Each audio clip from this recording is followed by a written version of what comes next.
On a tendance des fois à croire qu'un bon enseignant, c'est quelqu'un qui a une grande connaissance. À mon avis, c'est pas mauvais parce que c'est bien normal qu'un enseignant doit avoir une connaissance à transmettre. Mais la plus grande qualité d'un enseignant, pour moi, c'est d'être capable de communiquer ce qu'il a à dire. Et puis, il y a 3 choses que je trouve, moi, super importantes en communication.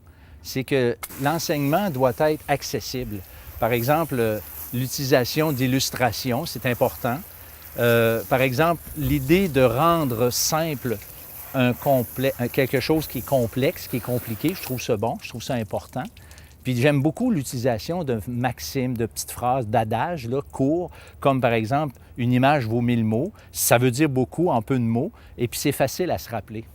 Et puis, je trouve aussi que c'est important que l'enseignement ait de la crédibilité et puis que ça soit pertinent puis percutant. Par exemple, tant qu'à avoir quelque chose à dire, aussi bien rejoindre les gens à qui on parle. Et puis, tant qu'à parler par rapport à la percutance, eh bien, tant qu'à parler, aussi bien d'avoir quelque chose à dire. Mais aussi, ce que j'aime beaucoup de la qualité d'un bon enseignant, c'est le fait qu'il est convaincu au point d'être convaincant. Et l'année passée, j'ai été au Salon des véhicules récréatifs, puis il y avait un gars qui vendait des balais. Il faisait une démonstration d'une espèce de balai en caoutchouc fait avec des pneus recyclés. Et puis, sans parler de la qualité du balai, je peux vous parler de la qualité du gars qui racontait, il essayait de vendre ses balais. Puis il était tellement bon que presque tout le monde en achetait. J'étais vraiment impressionné. Et puis, quand je me promenais dans le salon des véhicules récréatifs, bien, je me suis aperçu que j'étais loin d'être tout seul à avoir acheté un balai. Et puis, ce que j'ai trouvé le plus drôle, c'est qu'à un moment donné, il y a un gars qui m'a demandé, il dit « Coudonc, il donne-tu les balais? » Fait que ça prouve qu'il était vraiment convaincant parce qu'il en vendait des balais. Mais ce que je trouve le fun, c'est que toutes les qualités que je viens de vous dire, Jésus les avait lorsqu'il enseignait. Il était vraiment bon. Son enseignement était super accessible. L'enseignement de Jésus, quand il parlait, il a utilisé des phrases simples, il a dit des vérités simples, puis il a utilisé des exemples simples. Je pense, mettons, à ces phrases simples qu'on connaît encore aujourd'hui, après 2000 ans. C'est qu'il a dit « Rendez à César ce qui appartient à César et à Dieu ce qui est à Dieu ». Ou il a dit aussi « Nul n'est prophète dans son pays ». Et ça, on l'utilise encore 2000 ans après Jésus-Christ. Mais il a dit aussi des vérités simples. Je pense particulièrement à cette vérité quand Jésus a dit « Je suis le chemin, la vérité et la vie. Nul ne vient au Père que par moi. » Pas besoin d'un bac en théologie pour comprendre ça. Mais ce que j'aime encore beaucoup, savez-vous que c'est les exemples simples que Jésus a utilisés pour enseigner. Il a dit à un moment donné, il a utilisé l'exemple d'une femme qui passe le balai parce qu'elle avait perdu une pièce de monnaie puis qui vire la maison à l'envers pour trouver la pièce de monnaie. Il a parlé de brebis perdues. Un enseignement, des exemples extrêmement simples.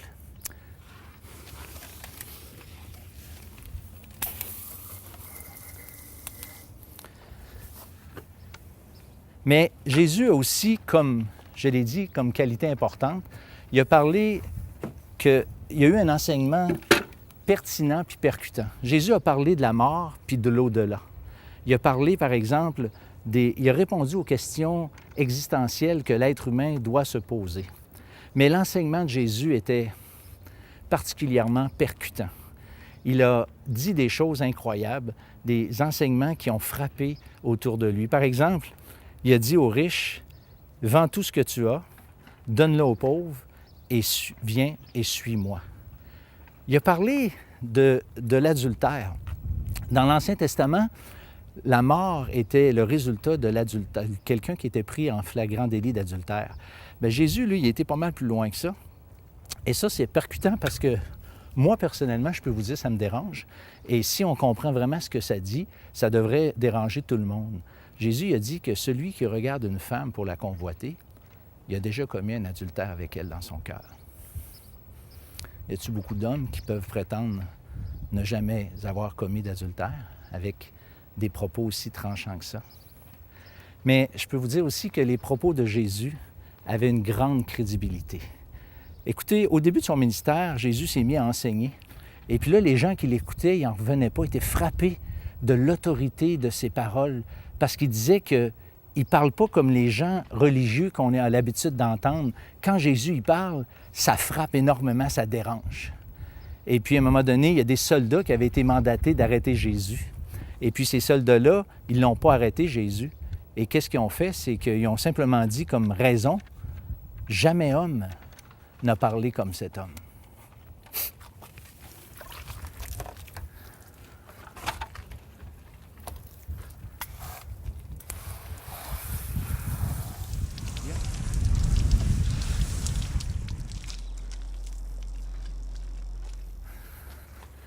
Parmi les histoires que Jésus a racontées, une d'entre elles que j'affectionne particulièrement beaucoup, mais avant de vous la conter un peu, il faudrait que je vous mette dans le contexte, c'est que Simon, un pharisien, un homme religieux, avait décidé d'inviter Jésus à manger chez lui. Et quand Simon l'a invité, Jésus, il y a une femme qui s'est présentée à lui, et puis cette femme-là, elle s'est mise en arrière de Jésus, puis elle a commencé de pleurer, elle a commencé d'essuyer les cheveux avec les pieds de Jésus avec ses cheveux, et puis finalement, elle a versé du parfum sur ses pieds. Et puis là, Simon, lui, il trouvait ça pas mal curieux. Il a commencé à penser en lui-même, si Jésus, là, il savait quelle sorte de femme que c'est ça, parce que la réalité, c'était une femme pécheresse, le texte nous dit, et ça veut dire pour nous probablement une prostituée. Donc, Simon pensait que si Jésus, il savait de quelle espèce est cette femme, c'est clair qu'il ne se laisserait pas toucher par elle. Mais là, Jésus, qui lit dans les cœurs, a commencé à dire à Simon, il dit, Simon, j'ai une petite histoire à raconter. Puis c'est là la beauté là, de l'histoire de Jésus qu'il raconte.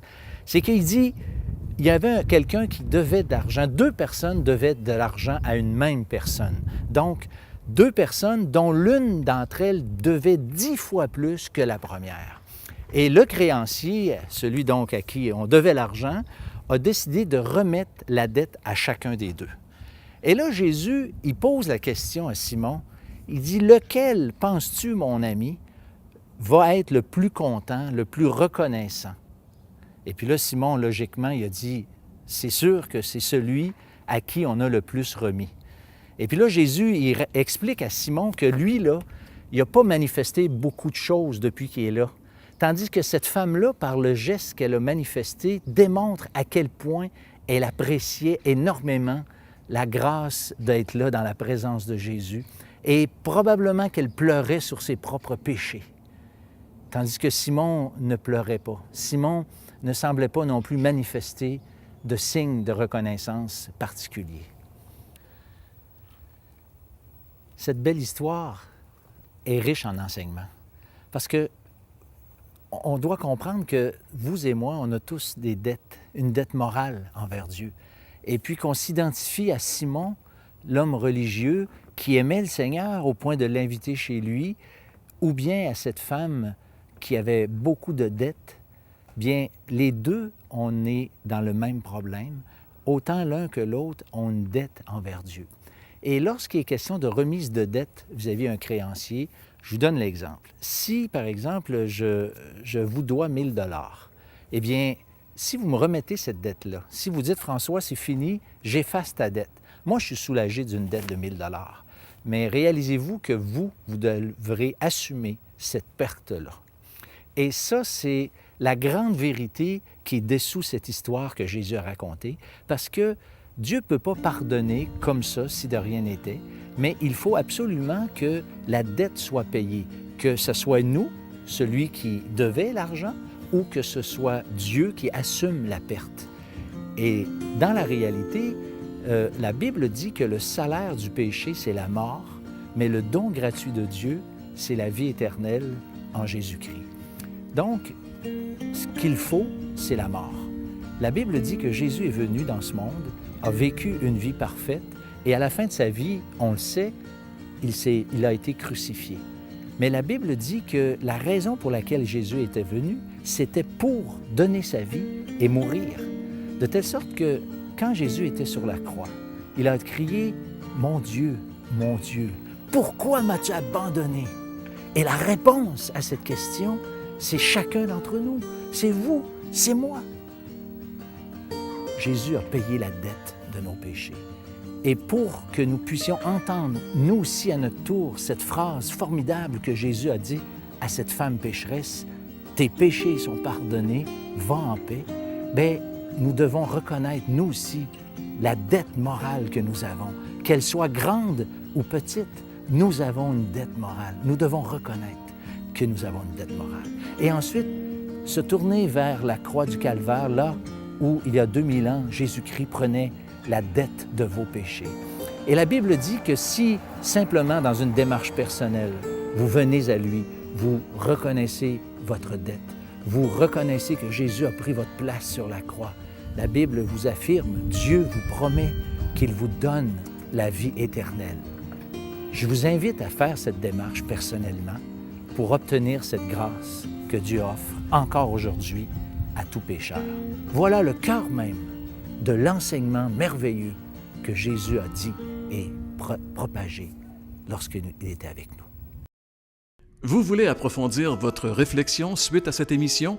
L'Heure de la Bonne Nouvelle vous offre gratuitement un exemplaire du Nouveau Testament ainsi que le recueil de méditation quotidienne Bonne Semence. Pour recevoir le tout, écrivez-nous et faites-nous part de vos commentaires à l'adresse suivante: L'Heure de la Bonne Nouvelle, Casse postale 2, Saint-Jean-Chrysostome, Québec, G6Z2L4. Vous pouvez également nous rejoindre par courriel hbn@abacom.com. Maintenant disponible, la série complète vous est offerte dans un coffret DVD pour seulement 15 $. Pour commander, écrivez-nous. Si Jésus est toujours pour vous un inconnu, l'Heure de la Bonne Nouvelle vous offre gratuitement un instrument qui vous permettra de vraiment connaître ce Jésus qui est pour vous une énigme. En effet, aux 500 premières personnes à en faire la demande, l'Heure de la Bonne Nouvelle offre gratuitement une copie du film Jésus sur DVD.